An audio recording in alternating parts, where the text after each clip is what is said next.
Hello everyone. Once again, welcome back to Kaveri Kathuria classes. I hope you all are doing great. आज के इस video lecture में हम discuss करने वाले हैं नेक्स्ट आपकी जो थ्योरी रहेगी Hull's reinforcement theory. So let's start. ये हल्स रीएनफोर्समेंट थ्योरी है. एग्जाम में आपसे पूछा जाता है given by CL Hull. Complete name है इसका. और ये जो आपकी थ्योरी आई थी, ये सिद्धांत 1915 में आया, 1915 में दिया गया. और यह सिद्धांत थॉर्नडाइक व पावलोव के सिद्धांतों पर आधारित है. यहाँ पर मेन आपसे एग्जाम में ये चीज़ पूछी जाती है कि ये जो कॉन्सेप्ट आया है आपका हल्स का रीएनफोर्समेंट थ्योरी है, ये किसके ऊपर डिपेंड करता है. तो आपको ध्यान रखना है ये थॉर्नडाइक और पावलोव के सिद्धांतों पर आधारित है.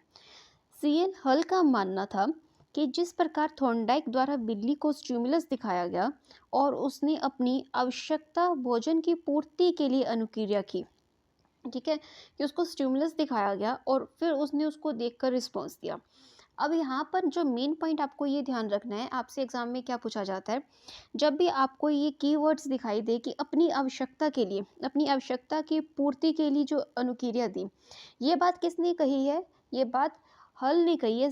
CL हल ने ये रीएनफोर्समेंट थ्योरी में बताया है कि जो लोग रिस्पॉन्स देते हैं वो अपनी आवश्यकता की पूर्ति के लिए, मतलब अपनी कोई ज़रूरत पूरी करने के लिए किसी चीज़ को रिस्पॉन्स देते हैं. ये बात किसने कही है? CL हल ने.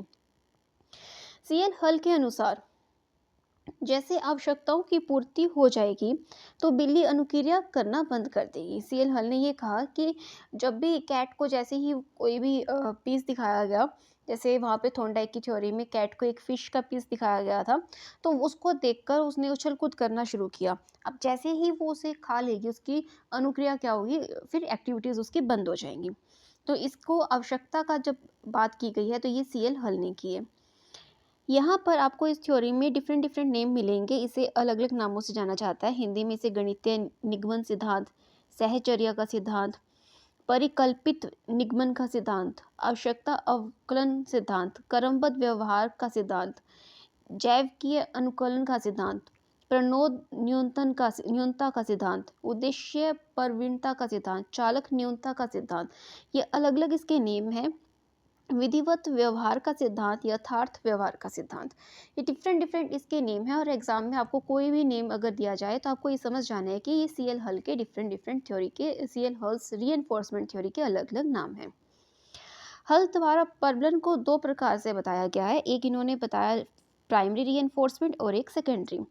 जब भोजन से भूख रूपी चालक प्रबलन होता है तो वह अवस्था प्राथमिक प्रबलन होती है. मतलब जब उसे भूख लगी और उसने जो एक्टिविटीज़ की फर्स्ट टाइम, तो वो उसकी क्या कहलाएगी? प्राइमरी रीएनफोर्समेंट. अब उस भोजन को खाने से तुरंत पहले जो भूख रूपी चालक एक बार फिर से प्रबल हो जाती है, मतलब एक बार उसको खाना खाने से एग्जैक्ट पहले जो उसके अंदर फिर से जो एक्टिविटीज़ जो उठ रही थी, तो वो क्या कहलाएगी? सेकेंडरी प्रबलन, मतलब सेकेंडरी रीएनफोर्समेंट कहलाती है. तो आपको ये चीज़ ध्यान रखनी है. यहाँ पर CL हल के अकॉर्डिंग दो टाइप के रीएनफोर्समेंट बताए गए हैं, एक प्राइमरी और एक सेकेंडरी. ये चीज़ ध्यान रखनी है. अब इस थ्योरी के कुछ एजुकेशनल इम्प्लीकेशंस भी हैं, जिसके थ्रू आप ये समझेंगे कि यहाँ पर कौन सी थ्योरी एप्लीकेबल हो रही है, जो आपको क्वेश्चन दिया जाएगा उस समय. अभिप्रेरण प्रबल. अभिप्रेरण का मतलब होता है मोटिवेशन. जो CL हल का सिद्धांत है, ये मोटिवेशन पर बल देता है. छात्रों को नवीन ज्ञान, मतलब नया ज्ञान जब प्रदान करते हैं, नवीन ज्ञान प्रदान करने से पहले अभिप्रेरित किया जाता है. इट्स मीन जब भी उनको कोई न्यू नॉलेज देनी होती है, उससे पहले उनको मोटिवेट करना होता है. अभ्यास पर बल दिया, मतलब प्रैक्टिस के ऊपर ज़्यादा जोर दिया है. अभ्यास ही मनुष्य को दक्ष बनाता है. करत करत अभ्यास जड़मति होत सुजान. ये यहाँ पर इन्होंने कहा है कि यहाँ पर जितना ज़्यादा बच्चा प्रैक्टिस करेगा उतना ज़्यादा उसको जो है चीज़ें समझ आने लगेंगी. आवृत्तियों की संख्या, मतलब फ्रिक्वेंसी जितनी अधिक होती है, आदत उतनी ही सशक्त बनती है. मतलब आप किसी चीज़ को जितना ज़्यादा रिपीट करेंगे, वो चीज़ आपकी हैबिट में आ जाएगी. नेक्स्ट इन्होंने बात किया पुरस्कार का प्रयोग. मतलब जब भी कोई बच्चा कोई काम करता है, जिस तरीके का रीएनफोर्समेंट है, अगर पॉजिटिव है तो आप उसको उसी समय उसके लिए क्या करें? पुरस्कार दें. पुरस्कार प्रबलन की ओर अग्रसर करता है, अगर प्रबलन अधिगम की ओर प्रोत्साहित करेगा. मतलब कहने का ये है कि जब भी कोई बच्चा कोई एक्टिविटी उसने की, और उसकी एक्टिविटी पॉजिटिव रिजल्ट रहा तो आप उसे क्या करेंगे, उसे एक गिफ्ट दिया जाता है या कोई अवार्ड दिया जाता है, ठीक है। और फिर उससे क्या करेगा, ऐसी एक्टिविटीज़ वो आगे से फिर और करना चाहेगा, और बार बार अगर ऐसी एक्टिविटीज़ करेगा तो वो क्या होगा, अधिगम की ओर प्रोत्साहित होगा। अधिगम का मतलब होता है लर्निंग, तो वो लर्निंग की तरफ और ज़्यादा बढ़ेगा। नेक्स्ट हम यहाँ पर बात करते हैं, तो यहाँ पर आपका कॉन्सेप्ट है आवश्यकता पर बल देना। इस सिद्धांत के अनुसार सीखना तभी तक सार्थक हो सकता है जब छात्र की आवश्यकता की पूर्ति करें। मतलब अगर आप किसी चीज़ को सीख रहे हैं और वो सीखना आपके लिए तभी बेनिफिशियल होगा अगर वो आपकी किसी ज़रूरत को पूरा करता है। पाठ्यक्रम, इस सिद्धांत के अनुसार कक्षाओं का पाठ्यक्रम मतलब उसका जो सिलेबस होता है सदैव छात्राओं की आवश्यकता को ध्यान में रखकर बनाना चाहिए।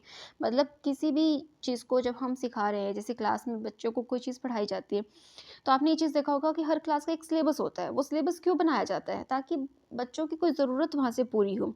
उनकी आवश्यकताओं को दिमाग में रखते हुए उस क्लास का सिलेबस डिसाइड किया जाता है। तो ये थी आपकी Hull's reinforcement theory, CL Hull's reinforcement theory. Next यहाँ पर आती है कॉन्टिग्यूटी थ्योरी। मोस्ट इंपॉर्टेंट है, यहाँ से ही भी क्वेश्चन आता है आपका, कॉन्टिग्यूटी थ्योरी, हिंदी में जिसे प्रतिस्थापन का सिद्धांत कहते हैं। प्रतिस्थापन का सिद्धांत, समीपता का सिद्धांत, स्थानापन्न का सिद्धांत और समीपस्था का सिद्धांत, ये अलग अलग नेम है। जो बच्चे हिंदी मीडियम से करते हैं उनको ज़्यादा ये चीज़ें ध्यान रखनी पड़ती हैं। इंग्लिश मीडियम वालों के लिए जो वर्ड्स हैं वो एक या दो ही डिफरेंट नेम होते हैं, ज़्यादा नहीं होते। इस सिद्धांत के प्रतिपादक कौन थे? एडविन रे गुथरी थे। गुथरी के अनुसार उद्दीपन मतलब कि स्टिमुलस और रिस्पॉन्स होता है अनुक्रिया। स्टिमुलस एंड रिस्पॉन्स के बीच संबंध स्थापना का कार्य सिर्फ रीइंफोर्समेंट का ही नहीं बल्कि स्टिमुलस एंड रिस्पॉन्स के मध्य संबंध, स्टिमुलस तथा उसके द्वारा की जाने वाली अनुक्रियाओं में निकटता के आधार पर स्थापित होता है।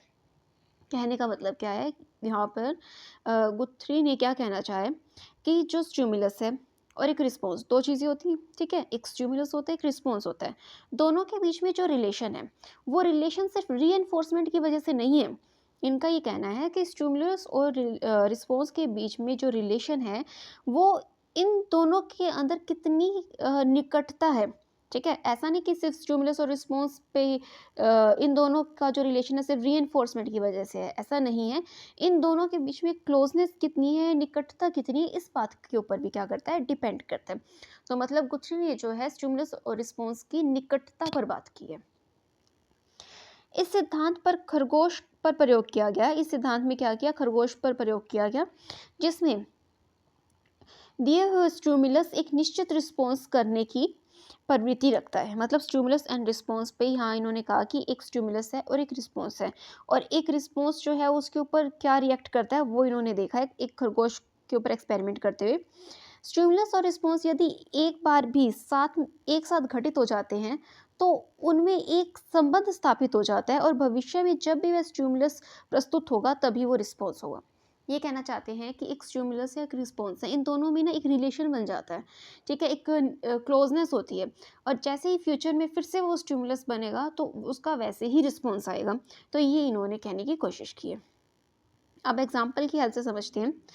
जैसे किसी फोटो को देखते ही फोटो से तुरंत यादें ताज़ा हो जाती हैं, तो एक पुराने मित्र का फोटो देखकर तुरंत उसकी याद आ जाती है, तो उससे रिलेटेड वापस उसकी सारी जो बातें हैं वो भी ध्यान आ जाती हैं। तो ये इन्होंने कनेक्ट किया है कि फ़ोटो को देखते ही उसके बारे में आपको जो है सारी एक्टिविटीज़ फिर से याद आ जाती है।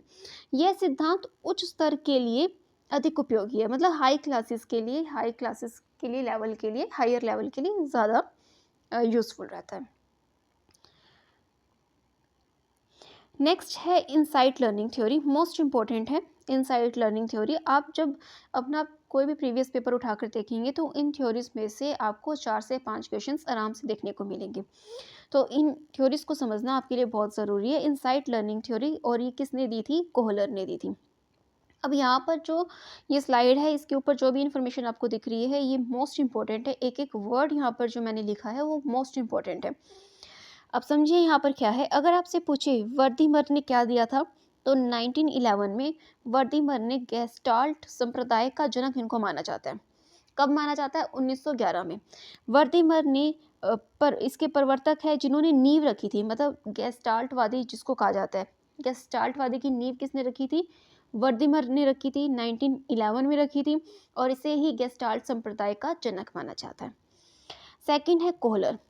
कोहलर ने 1916 में चिंपैंजी पर प्रयोग किया था, और ये प्रयोग करता है, इसने प्रयोग किया था, और प्रयोग करके इसने क्या दिया था? इनसाइट लर्निंग थ्योरी दी थी। अगर ये पूछे इनसाइट लर्निंग थ्योरी किसने दी थी, तो सिर्फ कोहलर ने दी थी।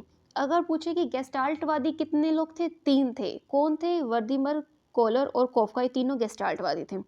लेकिन अगर पूछिए कि इसके जनक कौन है, मेन फाउंडर कौन था, तो वो वर्दीमर था। कब था? 1911 में।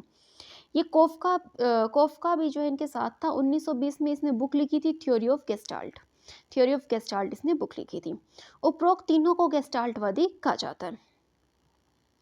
अब कोहलर का एक्सपेरिमेंट क्या था? कोहलर ने सन 1916 में कोहलर ने सुल्तान नाम चिंपैंजी पर एक प्रयोग किया और यह जानने का प्रयास किया कि हमारी बुद्धि किसी समस्या को लेकर किस प्रकार का कार्य करती है। इन्होंने संपूर्णता पर बल दिया, मतलब इन्होंने कंप्लीट जो है होल, एक वर्ड यूज करें, होल के ऊपर फोकस किया, संपूर्णता पर बल दिया। अथवा पहले हमारे सामने पूर्ण समस्या होती है, फिर उसके अंगों या भागों की चर्चा की जाती है। तो इन्होंने मेन जो संपूर्णता पर इन्होंने ध्यान दिया है। अब एक एक्सपेरिमेंट क्या किया गया था वो देखते हैं। एक बॉक्स से रिलेटेड प्रयोग किया गया। सबसे पहले एक बॉक्स से रिलेटेड प्रयोग, फिर 2 बॉक्स आएंगे इस तरीके से। कॉलर ने सुल्तान नामक चिंपैंजी को एक रूम में बंद किया और उस ऊपर कुछ दूरी पर, यानी कि छत पर, कुछ केले लटकाए और उस कमरे में एक बॉक्स रख दिया। चिंपैंजी ने पहले देखा और फिर उस बॉक्स को केलों के नीचे लाकर तथा बॉक्स के ऊपर चढ़कर उसने केले प्राप्त किए। मतलब एक रूम है, रूम में सिर्फ एक चिंपैंजी और एक बॉक्स है, ऊपर छत पर केले लटक रहे हैं। तो चिंपैंजी ने अपना दिमाग लगाया, उस बॉक्स को लेकर आया, उसके ऊपर चढ़कर उसने केले प्राप्त कर लिए। तो वहाँ पर उस समय उस रूम में सिर्फ एक बॉक्स था, इसलिए इसे एक बॉक्स से रिलेटेड प्रयोग कहते हैं। फिर 2 बॉक्स से रिलेटेड किया गया। अब 2 बॉक्स से रिलेटेड कैसे किया? अब केले पहले की तुलना में अधिक ऊंचाई के ऊपर लटकाए गए और कमरे में 2 बॉक्स रखे गए। चिंपैंजी ने एक बॉक्स खींचा और उसके ऊपर चढ़कर जो है केले प्राप्त करने का प्रयास किया, लेकिन वे उसकी पहुंच से दूर थे। तभी चिंपैंजी ने अपनी सूझबूझ, या ये कहें कि अंतर्दृष्टि, मतलब अपनी इनसाइट जिसको बोलते हैं, अंतर्दृष्टि लगाई और दोनों बॉक्स को एक दूसरे के ऊपर रखकर और उसके ऊपर चढ़कर केले प्राप्त कर लिए। अब वहाँ 2 बॉक्स थे, उससे रिलेटेड उसने दिमाग लगाया, तो इसे कहते हैं 2 बॉक्स से रिलेटेड प्रयोग। अब एक और टेस्ट किया गया जिसे छड़ी संबंधी प्रयोग कहा गया। कमरे में अब की बार 2 छड़ी रखी गई। चिंपैंजी ने एक छड़ को उठाकर उससे केले पर मारने का प्रयास किया, लेकिन वो उसकी पहुंच से दूर थे। तभी दोनों छड़ों को उसने आपस में, मतलब जो कि चुंबकीय छड़ी थी, आपस में जुड़ जाती थी, तो उसने दोनों को जोड़कर फिर उसको जो है केले की ओर मारकर उसको केले प्राप्त करने का उसने प्रयास किया और वो उसको केले जो है ले पाता है। तो इसको कहते हैं छड़ी संबंधी प्रयोग। तो इसने 3 तरीके के इस तरह के प्रयोग किए। अब यहाँ पर इस सिद्धांत के कुछ अन्य नेम जो हैं आपको दिए गए हैं। अब पहला इसका है सूझ का सिद्धांत। अपनी चिंपैंजी ने अपनी सूझबूझ का प्रयोग किया। अंतर्दृष्टि का सिद्धांत, अपनी इनसाइट लर्निंग, उसने अपना दिमाग लगाया और उसको प्रयोग किया, तो अंतर्दृष्टि का सिद्धांत। सूझबूझ का सिद्धांत, सामग्रीकृति का सिद्धांत, पूर्णाकार अधिगम का सिद्धांत, समग्रकर्ता का सिद्धांत, गेस्टाल्ट सिद्धांत, तत्कालिक ज्ञान का सिद्धांत, इमीडिएटली ज्ञान का सिद्धांत, ये सारे इसके अल्टरनेट नेम्स हैं। अब यहाँ गेस्टाल्ट क्या है? इससे तात्पर्य समग्र या संपूर्ण आकृति से है। मतलब गेस्टाल्ट का मतलब होता है होल, समग्र, संपूर्ण। ये जर्मन भाषा का शब्द है और इस शब्द के लिए अंग्रेजी में कोई शब्द नहीं है, इसलिए इसे गेस्टाल्ट ही कहा जाता है। अब ओरिजिन ऑफ इंसाइट, अब यहाँ पर कुछ स्टेप्स बताए हैं। ओरिजिन ऑफ इंसाइट मतलब अंतर्दृष्टि की उत्पत्ति कैसे होती है। तो सबसे पहले क्या होता है, हमारे सामने कोई लक्ष्य होता है, ठीक है, हमारे सामने क्या होता है, कोई लक्ष्य होता है, और फिर एक कोई बाधा आती है और कोई प्रॉब्लम आती है। कोई लक्ष्य है, हमें वहाँ तक पहुँचना है, कोई हमारा एम है, गोल है, वहाँ तक पहुँचने के लिए कुछ बीच में प्रॉब्लम आएगी। अब वो प्रॉब्लम जो है हमारे में स्ट्रेस क्रिएट करेगी, फिर हम वहाँ पर अपना कुछ दिमाग लगाएंगे, सूझबूझ लगाएंगे, और फिर जो है हम उसको दोबारा से उसको जो है पुनः संगठन करके उसको सॉल्व करने की कोशिश करेंगे। तो यहाँ पर ये कुछ इस तरीके से स्टेप रहते हैं और ये सीक्वेंस में आपसे एग्जाम में पूछे भी जाते हैं। नेक्स्ट है यहाँ पर सिर्फ खोज। अब एक इम्पॉर्टेंट पॉइंट है, आप ये लिख सकते हैं सिर्फ खोज विधि, आपसे पूछे खोज विधि के जनक कौन है तो आपको याद रखना है ह्यूरिस्टिक है। ये कुछ इंपॉर्टेंट मैंने ऊपर लिखे हुए हैं तो आप ये ध्यान रख सकते हैं। ठीक है, अब यहाँ पर एजुकेशन इम्प्लीकेशंस की बात करें तो ये सिद्धांत रचनात्मक कार्यों के लिए लाभप्रदक है। मतलब जब भी कुछ क्रिएटिव आपने करना हो तो अब आपको अपनी सूझबूझ का इस्तेमाल करना होगा, तब वहाँ पर आप इसको यूज़ कर सकते हैं। नेक्स्ट यहाँ पर पॉइंट है बालकों की बुद्धि, कल्पना, तर्क शक्ति का विकास करता है। मतलब जैसे चिंपैंजी ने सोचा, दिमाग लगाया, कुछ इमेजिन किया, तो यहाँ पर ये कहता है कि बच्चे की बुद्धि को, उसकी कल्पना मतलब इमेजिनेशन, उसकी तर्क शक्ति, इस चीज़ को क्या रीजनिंग जो पावर है उसकी, उसको डेवलप करता है। नेक्स्ट आपका यहाँ आता है गणित, साइंस, कुछ ये सब्जेक्ट दिए जैसे मैथ्स है, साइंस, ग्रामर, ऐसे कठिन विषयों के लिए ये क्या है इम्पोर्टेंट है। गेस्टाल्टवादियों ने स्पष्ट किया कि व्यक्ति प्रयास एवं त्रुटियों से नहीं बल्कि आपसी मानसिक शक्तियों का प्रयोग करके अधिगम सिखाता है।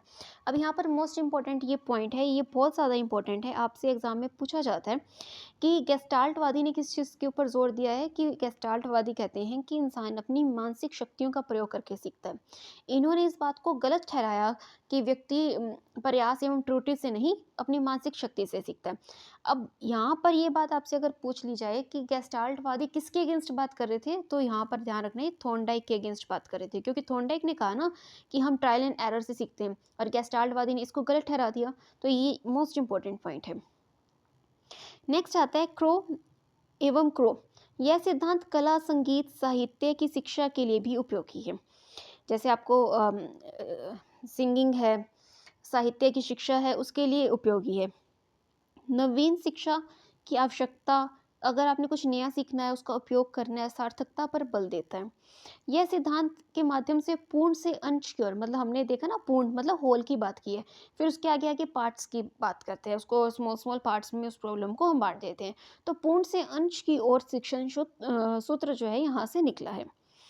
यह सिद्धांत बालक की स्वयं की खोज, यहाँ पर सिद्धांत क्या कहता है, बालक को स्वयं खोज करके ज्ञान अर्जन करने के लिए प्रोत्साहित किया जाता है।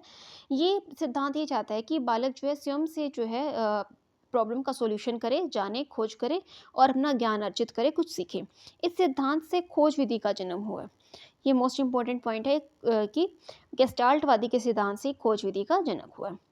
पाठ्यक्रम निर्माण में सहायक अनुसंधान, रिसर्च के क्षेत्र में ये उपयोगी है। और ये सिद्धांत जो है प्रॉब्लम सॉल्विंग मेथड पर फोकस करता है एवं विश्लेषण विधि का भी यहीं से जो है, विश्लेषण विधि मतलब एनालिसिस करना, विश्लेषण विधि का जन्म हुआ है। छोटे बालक जिनकी बुद्धि का पूर्ण विकास नहीं हुआ, वे प्रयास एवं त्रुटि से सिद्धांत से सीखते हैं। लेकिन किशोर जो हैं वे बालक बड़ी कक्षाओं के जो होते हैं, किशोर बालक कक्षाओं में अधिगम जो है वो इसी थ्योरी से करते हैं, गेस्टाल्टवादी से, क्योंकि वो अपनी सूझबूझ का इस्तेमाल यहाँ कर सकते हैं। नेक्स्ट है स्कीनर के अनुसार यह सिद्धांत यांत्रिक रूप से सीखने का विरोध करता है। ये पॉइंट भी आप याद रखेंगे। स्कीनर जो है, स्कीनर कौन था जिसने रैट के ऊपर, किसने रैट के ऊपर जो है एक्सपेरिमेंट किया था, ठीक है, और जिसने क्या दी थी, आरएस थ्योरी दी थी, रिस्पॉन्स स्टिमुलस, जिसने कहा था कि रिस्पॉन्स और स्टिमुलस थ्योरी जिन्होंने दी, उन्होंने क्या कहा है कि स्कीनर के अनुसार जो ये सिद्धांत है, मतलब किसका, थॉर्नडाइक, इसके गेस्टाल्टवादी के जो सिद्धांत है ये आपको यांत्रिक रूप से सीखने पर जो है विरोध करते हैं। अब यहाँ पर ये पॉइंट याद रखना है कि स्कीनर ने बात यांत्रिक रूप से सीखने का विरोध करते हैं। ये यांत्रिक रूप ही क्यों कहा, क्योंकि जो स्कीनर था, स्कीनर ही वो बंदा है जिसने प्रोग्राम इंस्ट्रक्शन का कॉन्सेप्ट दिया था, ठीक है, और प्रोग्राम इंस्ट्रक्शन के कॉन्सेप्ट को ही हम क्या कहते हैं, मशीनी शिक्षण या यांत्रिक शिक्षण उसको कहा जाता है। नेक्स्ट यहाँ पर आपका कॉन्सेप्ट आता है, ये सिद्धांत उच्च बुद्धि मतलब हाई आईक्यू, उच्च बुद्धि लब्धि वाले प्रतिभाशाली एवं सृजनशील बालकों की शिक्षा के लिए उपयोगी माना जाता है। मतलब जिन बच्चों का आईक्यू अच्छा है, हाई आईक्यू लेवल है, और जो बहुत ही क्रिएटिव बच्चे होते हैं, उनके लिए ये कॉन्सेप्ट जो है, ये सिद्धांत बनाया गया है कि वो इस सिद्धांत को काफ़ी यूज़ करते हैं और अपनी प्रॉब्लम को सॉल्व करते हैं। I hope this is clear to all कि हमने यहाँ पर 3 थ्योरीज जो हैं आज डिस्कस की हैं। एक सीएल हल्स रीइंफोर्समेंट थ्योरी, फिर हमने गुथरी की कॉन्टिग्यूटी थ्योरी देखी है, और फिर हमने गेस्टाल्टवादी का इनसाइट लर्निंग थ्योरी अंडरस्टैंड किया। So meet you in the next lecture. Till then, thank you very much.